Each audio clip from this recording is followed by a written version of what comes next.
Okay. Hello, ladies and gentlemen. This is Hollywood Matt Connolly with the double biceps. So make sure you get that in camera because it's important. It's in the contract. It has to be done legally every single time we appear on camera. This is the Daily Combat Podcast. Welcome to the show. The co-host, co-founder, co-breather of air, co-wearer of clothes in this very room. It is the master of disaster, the king of sting, the count of Monte Cristo. It is Thunderlips, the ultimate male. It is, in fact, the winner of the Dave Stockbridge of the Year award. It is, in fact, Dave Stockbridge. Welcome to your own show. Thank you very much for that very, very warm welcome, Hollywood Matt Connolly. It's wonderful to be here and wonderful to have such a fantastic guest here. Yeah. Ladies and gentlemen, this is Joe, the Vanilla Grill Brown. Welcome, Joe, and Joe's aloha, and welcome back to the podcast. I think this is your third visit. Third, yeah. Well, another visit, and you might get the Tito Ortiz that once that you got to do a little bit more to get the trophy.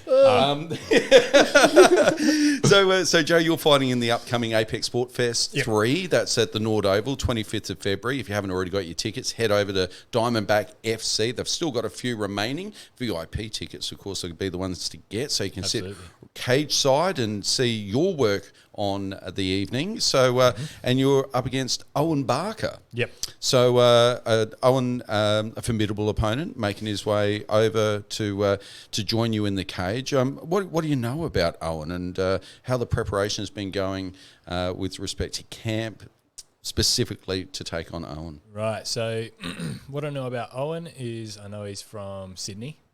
I know he's a blue belt, and I know he's had 2 fights and 2 wins. And I don't think they were very long fights either. Okay. I think he's Submission win? 1 submission, and then I think maybe a ground and pound. Okay. Yeah. So grappler. Yeah, and blue belt level. Interesting. Yeah, so, and how do you feel like you match up against Owen? I think it's a very good match for me. Yeah. I know he's coming up from a lighter weight class. Which would lead me to assume he's a bit shorter than me, which is really where I sort of shine, is against opponents that don't have the reach that I do, don't have the height that I do. It makes my striking shine, absolutely. But in terms of specific preparation, it's sort of the same as always. I have a style of fighting that works for me. Regardless of who I'm fighting, I'm mostly focusing on improving myself.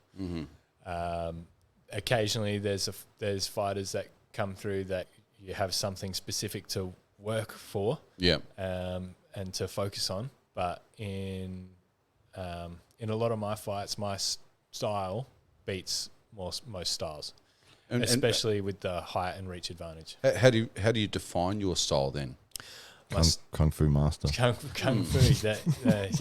If you've noticed, it shows it on the screen. Actually, when I walk out, they'll say, "What's your discipline?" It is Kung Fu. Slut fighting champion as well.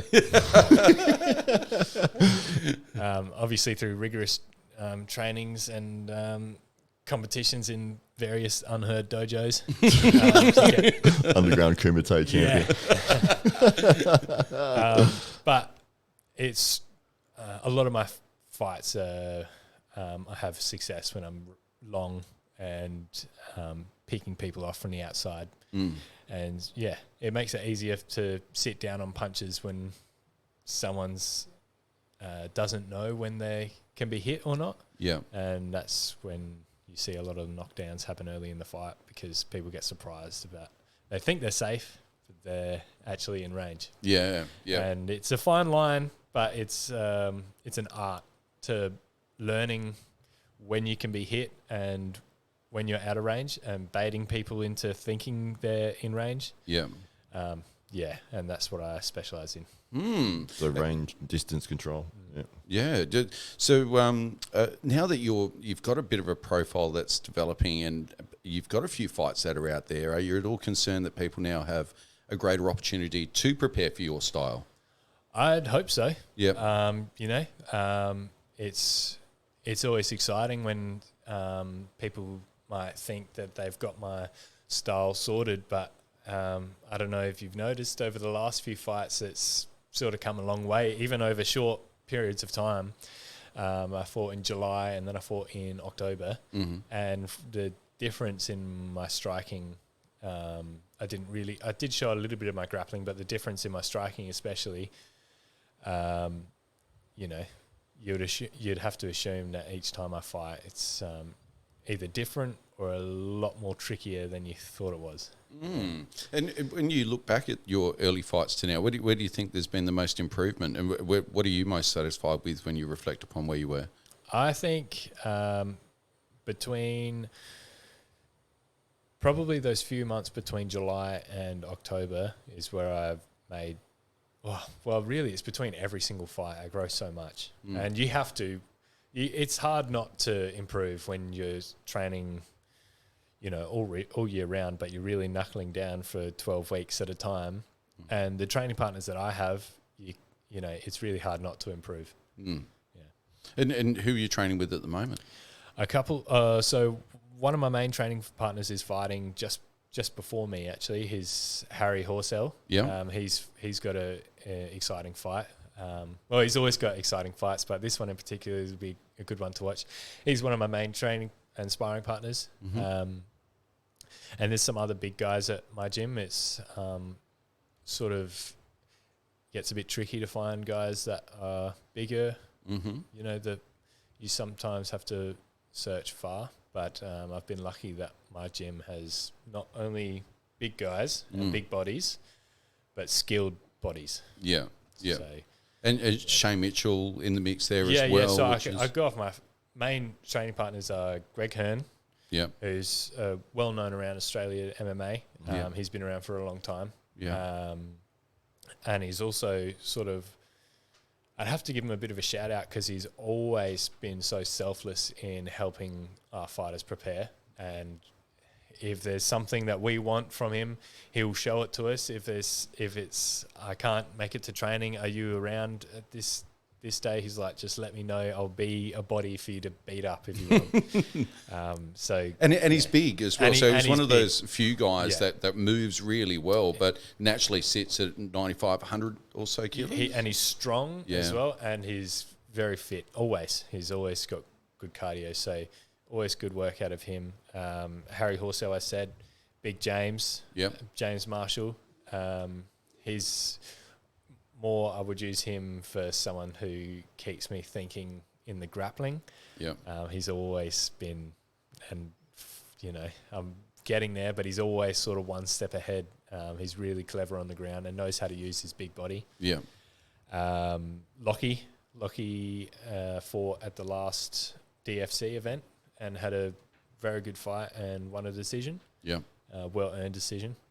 He's not even been at our gym for all that long, maybe 2.5 years, but that guy's come a long way, and he's come so far, and it's still, there's obvious places for improvement, so that's exciting to see, you know, the potential. He's always been one of my main training partners because he's a big body as well, and he's always there. Shane is good when he's there. He's good to spar with because it's bit more of a chess match, and you don't get so worried about getting hurt with Shane. And if I'm getting the better of Shane, he can turn it up a notch and show me that I'm not all that. I guess I'm finally winning. Oh, no, I'm not. But more so than that, it's always, he's got such fight-specific tips, and he's good help to have around.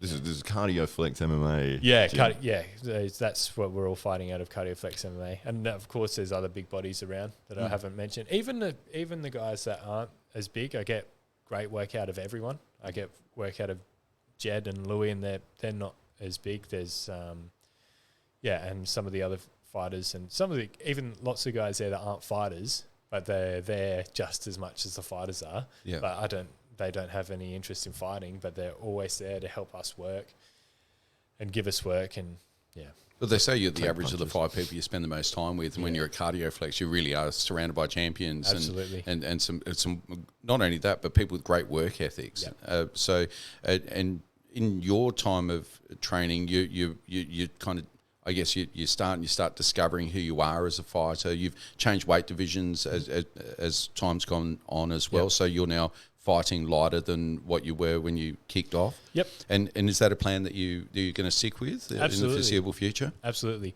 I think because I'd really like to see it at 110 kilos. Probably 110 right now. The problem with fighting heavy is I don't feel like my style works quite so well if I don't have the cardio that comes with being lighter. And that's why my middleweight fights have been so impressive, is because I can fight my style easier with a little bit less weight on me. Yeah. That being said, when I was fighting at light heavyweight, I was fighting at about the same weight that I fight at middleweight. I would have just had a little bit more muscle on me. Yeah. So I was underweight for light heavyweight, and the guys that I was fighting, you could easily tell that they were heavier than me, but I could feel that they were heavier than me as well. Right. So now you're a big middleweight. I'm a big middleweight, but not ridiculously big. Like, I think it's a bit more of an illusion almost. I look bigger than I actually am. I look heavier than I am. Yeah. Is it the 4 T-shirts you've got on? It's the 4 T-shirts. It's the push-ups I did before I get in here. So middleweight's my home, absolutely. Yeah. So where are you going to stay? That's where I'm going to stay. Are you sure? 100%? Okay. Yeah. All right then. You've got 7. So what are you sitting at the moment? You've got 9. How many days until? These are my favourite stories. 8 days, I think, to cut and mill. Oh, okay. So 8 sleeps until the weigh-in, I think, and then 9 sleeps to the fight. Yes. Yeah. And we're sitting. So you got to get down to 84. I've got to be 84. Yeah, and I'm right on track. I'm happy with where my weight is. Yeah. This will probably be my 110 at the moment. Yeah, a little bit under 110. 109. So this will be my easiest weight cut so far, I think. Yeah. Oh, awesome! Oh, that's great. Yeah. Is it? Do you find with your earlier fights, like, what was your first weight cut like? Was it just torturous, and you're like, this is the worst thing ever, and I don't want to be a fighter anymore? Yeah. And what's making the weight cuts easier now? Yeah. So the fights at light heavyweight, I didn't have to weight cut. Oh, nice. I would skip lunch and then walk. This is horrible. I'd stand on the scale and I'd wear my clothes and I'd still weigh in at like 92. So then I had a match up for the last Apex event that I won by forfeit a week out. He didn't show up. Yeah. So, but I was like, I still want to know that I can do it. So I'm going to do this practice cut anyway. Yep. I had fight week, and instead of sticking to a hard fight week diet, I just ate normally, and then I cut down from, I think it was about 89 to 84. And then I discovered the people that I cut with were Shane Mitchell and Brad Wally, 2 guys from my gym, pro fighters from my gym. And so they've seen a lot of weight cuts, and they said that they'd never seen anyone lose water weight so quick and easy. So I guess I'm a bit lucky. Yeah, that it doesn't take as much of a toll on me as it might other people. I can lose a bit of water weight quite easily. So that was good. And then the next fight, obviously, that I actually did go ahead, and I got to do the weight cut. I even had the fight week diet and water loading, and it was a little bit of bro science. I was still figuring it out as I go along. So it wasn't too hard, but then the next one was super easy. The water just fell off me. Yeah, and it came down to just water loading properly. Right. Yeah. And the diet obviously helps, but that was I came in a little bit heavy for the last one, and with the fight week diet and water loading properly, the weight still just shed off me. So with the water loading, you're looking at doing like 5 liters a day or something leading up to the last few days, so your body gets used to just flushing water out, and then you stop drinking the water. Yeah, it's about just flooding yourself with water so that your body kicks into gear and wants to get rid of the starts working to get rid of the water, and it's kind of annoying because I'm working on a job site and every 10 minutes I have to go for a piss, so I have to like allocate a spot where I have to go and hide, and so and then by the time you cut water, your body is still trying to get rid of all the water weight, and then the day of the weigh-ins you start cutting water, and it just comes off really easily. What sort of you're looking at, like 5 liters or that sort of thing leading up to, or I give myself a bit more than that. I sort of jam down 9.5 liters. Wow. Yeah. Which is good. It helps keeps me. I don't know if it's mind games, but it sort of helps keeps me satiated, not so hungry. Yeah. Yeah. It makes your skin glow. Yeah. Yeah. It's probably the most healthy I am by a week. wow. You do look very like thin, like like when it comes to the weigh-in, like you look like a different person. When you get there, it's like, I don't know if he's going to make it. and then before you know it, you're having a snack, and you know, and then you're 9 kilos heavier 24 hours later. It looks worse than it is. Yeah. I don't feel as bad as I look. I don't know if it's just the way that my body wears it. Yeah. Some people. Yeah, I don't know. I think it's the muscles too, because they deflate. Yeah. And so you're not used to seeing that, and you're like, oh my God, he looks so skinny, but it's just that sort of a little bit deflated, and that comes back really easily. Yeah. So. And are you still doing much weight training? Not so much, no. Yeah. I don't think so. We've got a conditioning circuit that we do at our gym every week. But my main concern is not putting the muscle on that I had before, unnecessary muscle on that I've had from, my previous life of bodybuilding. Yeah. So right now I've got the muscle that I need, and I don't need much more. So I'm already strong. I don't need to build that strength, but maybe next camp we'll see if maybe throw a few more weightlifting sessions. I might even feel stronger. But more so focused on conditioning. Gorilla. Yeah. And for those that missed our previous podcast, the Vanilla Gorilla, how did that all come about? The Vanilla Gorilla, you see some guys that give themselves their own nicknames. It doesn't work, and in a gym especially, you just can't, because you will never live it down. Yeah. The assassin. It's like, okay.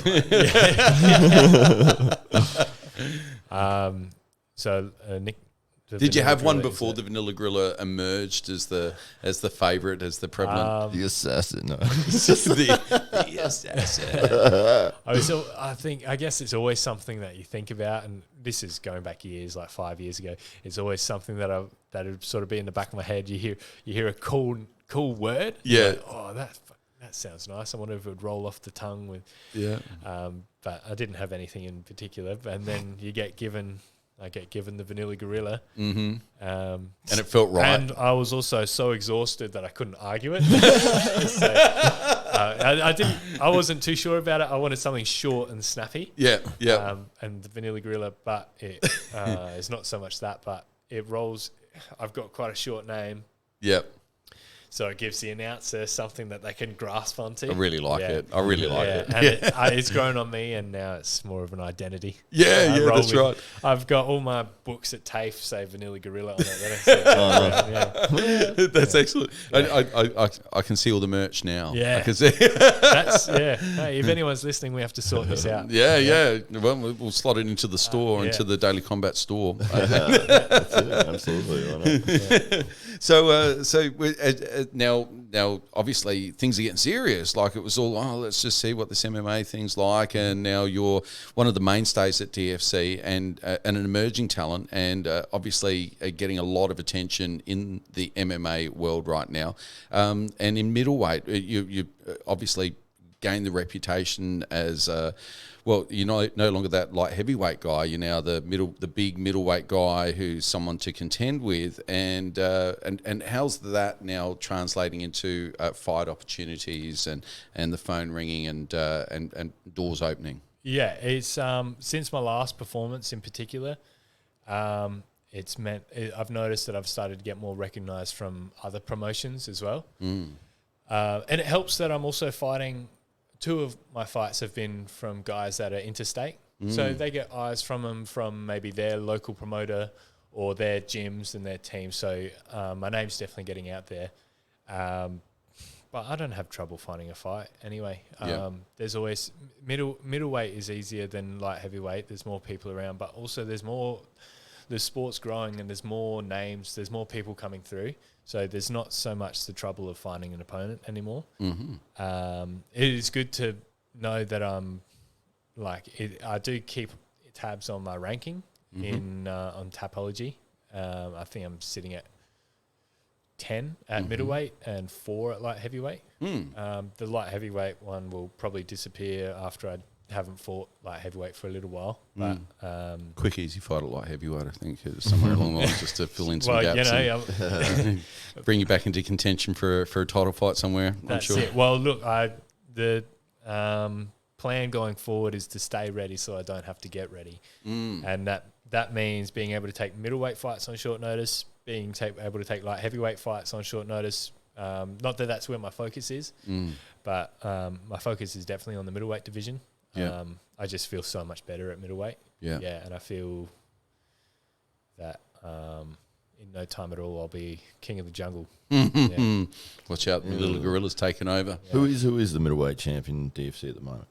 There's not one at the moment. At the minute, there was. There's been a few middleweight champions at in professional.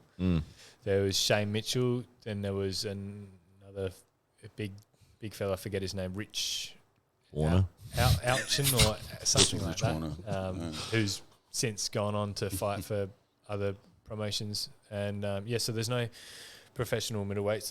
There's never been an amateur title holder. The middleweight. To tell Craig that this is for the title. The shiny jewelry's nice, but I don't really, it doesn't really bother me to fight for a title or not. I've fight to prove that I'm the best in the world, and that's the plan. I don't care if it's for a title or not. I'm there. I consider myself probably more exciting than a lot of the other fights.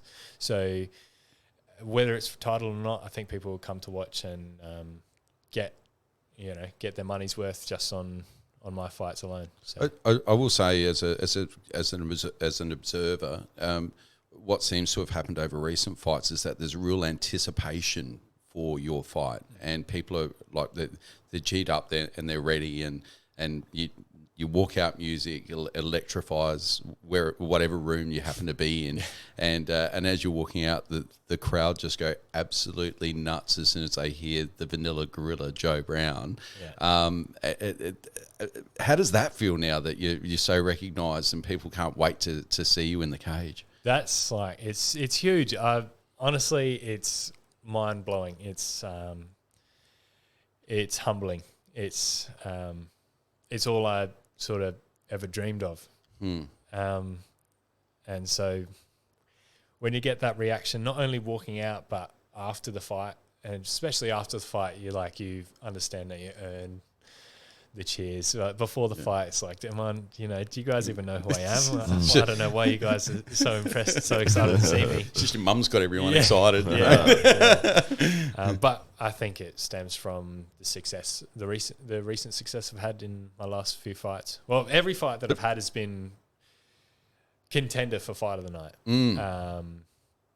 or performance of the night. And I would say, when my opponent shows up to tango, it's especially on the cards for fight of the night. Because I don't take a back step, and I hope that they don't take a back step. But let's see who takes the first back step. And it's really cool to see, because you can see that your opponents also get caught up in that energy, and they know that something special is about to happen, and that people are there, maybe just even for your fight. Like they paid the ticket just to see what's going to happen with Joe Brown. And so it's and I can imagine for an interstate fighter that might be even quite overwhelming, because the support in the room when you're fighting locally is so strong.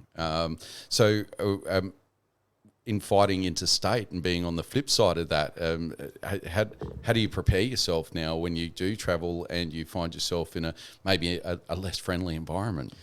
Honestly, I have so much belief in myself that I don't think it affects me at all. Because I get really upset.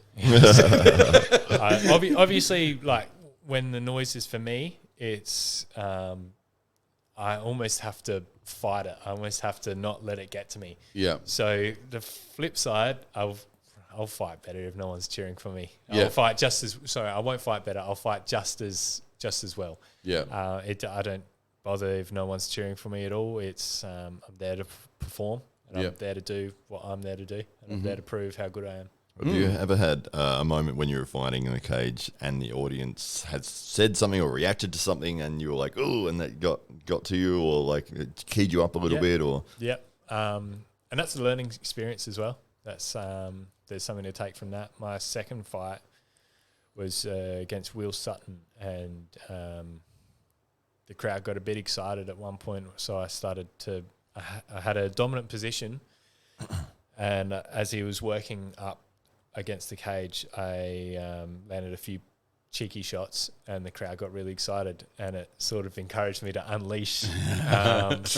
But I was just hitting arms, you know. I was just hitting arms. They weren't really connecting that well, but the guy like 6 rows back is going nuts. Of course, everyone's like, he's getting into it now.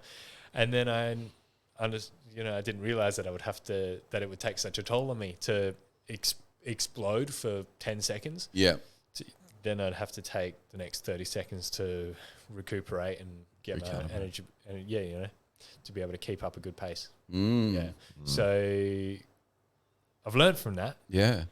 That being said, when the opportunity's there, I'm willing to unload, but it's about being smart and just really knowing, is it time to close the show, or is this maybe I can just do some damage here and make it an advantage for me going forward through the rest of the fight, or am I just going to waste a bunch of energy if I unleash right here?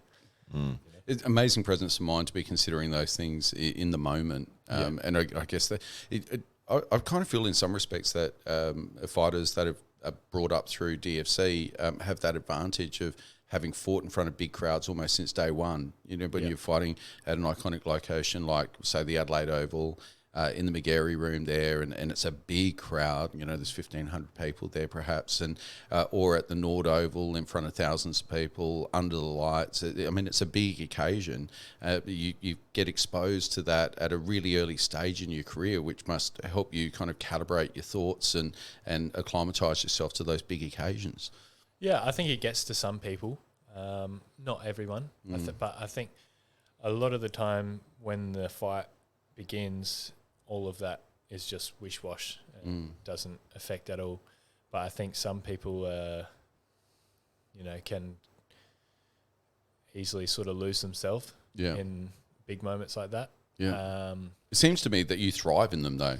I've learnt to, I thrive in it, yes, but it's more that I just don't let it affect. I don't let it change how the fight goes at all, whether there's noise or not, you know.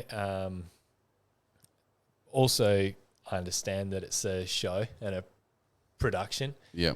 So I do get into, I enjoy making people make noise and getting people on their feet. So that's what, it's good that my fights are so exciting, but it doesn't affect me. The big crowds doesn't affect me as much as I thought it would. Before I had a fight, I thought, I don't really even speak well in front of groups. I don't, so I thought that it would affect me more than it would. But by the time the bell goes, I'm so zoned in. You're in the zone. Yeah. So something I really wanted to talk to you about, and probably one of the most important issues. You could tell he wasn't going to be serious when you tried to be serious. One of the most important things for every fighter in their preparation, and I think you'll appreciate this, Joe, now having fought on the big stage on a few occasions, would be the consideration you give to your walkout music. Yeah. So where are we at in terms of walkout music and your thoughts on this occasion? I think it was Money for Nothing Yeah. So Money for Nothing last time. Where did that idea come from? So my first walkout song was, serious, it's a good question. It's a good question. Thank you. And also some people don't, I think a lot of people don't understand how this is, like, it can actually... The psychology behind it. It's psychology, but it can almost make your career. Yeah, right. Having an exciting walkout. Yeah, definitely. Whether it's getting you in the zone. Is that you being serious? Oh, that was serious, yeah. Okay, all right. Okay, we're back serious. Whether it's getting you in the zone, pumping up the crowd, or trying to intimidate your opponent, it's a big part of the sport that I think goes underappreciated by amateur fighters. I think maybe the more shows you fight on, and the more you understand that it is a production, and it is an ability to promote yourself, then it becomes more important. Yeah. But also, it's important to use something like a soundtrack that resonates with you, not just what you think people want to hear. And that's what I've done with Dire Straits' Money for Nothing. Right. Yeah. Okay, so what was the genesis of that? Where did how did the selection process play out, and when did it occur to you that was going to be the song? Right, I'd had a previous song. I was from a New Zealand cat called David Dallas, and he's got a song that I really liked, and it was a bit more literal to a fight as well, and it sort of got me pumped up, and it had a bit of a build up, but nobody knows the song, and I don't even really know the artist. I didn't know much about the artist. I just liked the song. So then the next fight, I was like, I want something that has a definitive build up and has a obvious. So you didn't hold on. You didn't hold on to that after having a victory. So I did lose that fight. Okay, so that song's gone. It's so, gone. So all right, it's out. There's a bit of voodoo, you know. Is that the rule? If you do lose a fight, it was the song's fault. Yeah, we can throw the song away and it's clean slate. You can be like that with some things, but you can't be like that with everything. Okay, because if I was like, then I'd be like, I'm never fighting on Apex again. yeah. Or you know, I'm never. Where do you draw the line? Yeah. Or I'm never coming out to a fight in Southpaw again, or you know, the blue corner. How superstitious do you want to be? Yeah. So, I mean, it can play on your mind, but at some point, you know, you got to take just responsibility of your performance. Yeah, It has nothing to do with the poor artist that you've walked out to. So I was fumbling around with songs to play on the guitar, actually. Yeah. So I've played guitar since. Well, I've been into percussion as well when I was in high school, but mostly guitar. I picked up a guitar probably when I was about 10 years old, I think. Oh, wow. We moved into a house and someone had left their old guitar behind, and it was a smaller one, so I could actually play it. I could fit it in my hands. Was it ukulele? And I had a stepbrother who played guitar as well. He showed me a little bit of riffs, and then I just taught myself on YouTube. Wow. And it comes and goes. I go through periods of playing it lots, and then I don't touch it for a year. Yeah. And I'd pick the guitar up and I wanted to learn something new. And I was looking at some rock riffs, like greatest riffs in rock history. All time, yeah. Yeah, and Smoke on the water. There it is. And Right at the exact same time. That was great. I don't know if that has the same. Well, maybe it would. You know, someone should give it a go, but I don't think it has the It's same. really hard to play. I don't know if you'd be able to handle it. And yeah, Dire Straits' Money for Nothing came up. And I thought, I recognise this. And I hadn't heard it for a while. Yeah. So I was like, I listened to the song and I was like, I love this song. Yeah. I recognised it and I hadn't heard it for a long time. And then I played it to some of my mates and they're like, oh, a classic. Yeah. And I saw the effect it was having on people. They're like, I forgot about this song. Yeah, yeah. And yeah, so I was like, that's there's always a few songs, a few song choices. But that's been, you know, I think it's an identity now. Yeah. Not that it's the only song I'll ever use. There's leaving the door open. I'm leaving the door. There is another song that I want to use that for perhaps a a bigger moment, or Girls just want to have fun, or a title fight. When I make my way down to the women's division. DFC's first trans athlete. Yeah. So I told you guys I was telling you that Rory McDonald, his phone, he'd got a new phone number, and the guy who does the music for UFC had his old phone number, and he was texting Rory and saying, what do you want to be a walkout song? And this random number kept replying with these ridiculous songs. And then Rory talked out like 6 fights to like Madonna. And like How good is that story, man? so good. It's worth it. Yeah. So, do you know what the song's about?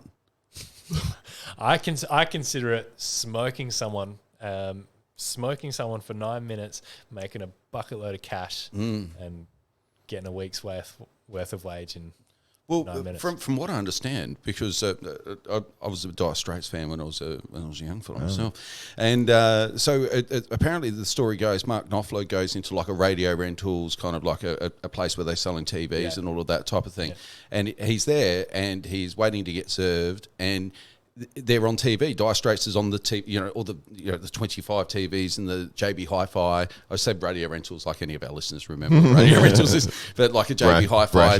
Brashes. After you've been to the Virgin Music Store, you go to Brashes to see if you can get Krypton discs. Sorry. And so he's there. He's waiting to be served. They're on he's watching himself on TV, and there's these 2 delivery drivers who are standing there, making mention of, oh, look at this guy. He's got this faggot's got his earring in the makeup. Wow. Yeah. And so it's literally the conversation they're having about Dire Straits, and Mark Knopfler's standing behind them listening to them. Wow. Yeah. So there you go. So there's a little bit of history. But one of the coolest songs, and when you walked out to that, I can't remember who was reffing that night, but standing right next to me, he said that's pretty fucking good walkout music. Yeah, it really gets the crowd in, like when they recognise it, and especially an Australian, sort of thing, and it's like, yo, this is it, and it builds up to that moment. Everyone gets involved. Everyone recognises it. That's the big thing. A lot of people, like so many people that come to the shows, aren't necessarily into fighting. They're there to support someone who's fighting, or maybe their family member that's on the stage, or a close friend, but they don't really care about fights. So at least it gives them something to recognise and feel like they're, able to get amongst it. Yeah, you get swept up in the moment, in the crowd. And it's funny how different songs do resonate with people. And we went to the recent Element Fight Night, and somebody walked out to Sweet Caroline, and the crowd went nuts. Yeah. Absolute nuts. And it's of all the songs to walk out to. But the reaction was the big surprise, I think even Rich Warner got some footage of it. Like people singing along, clapping. It was like a festival. Some people had their lighters out. It was just amazing how... And in that fight in particular, I think it made a huge difference in the outcome of the fight. I think that was for fighter of the night, or fighter of the night, I think. Maybe performance of the night. Yeah. That kid in particular, I think it just worked wonders for him. He didn't look nervous. As soon as the crowd was getting into it, he didn't look so nervous. Yeah. And the fight started, he looked confident, and the opponent looked a bit more timid.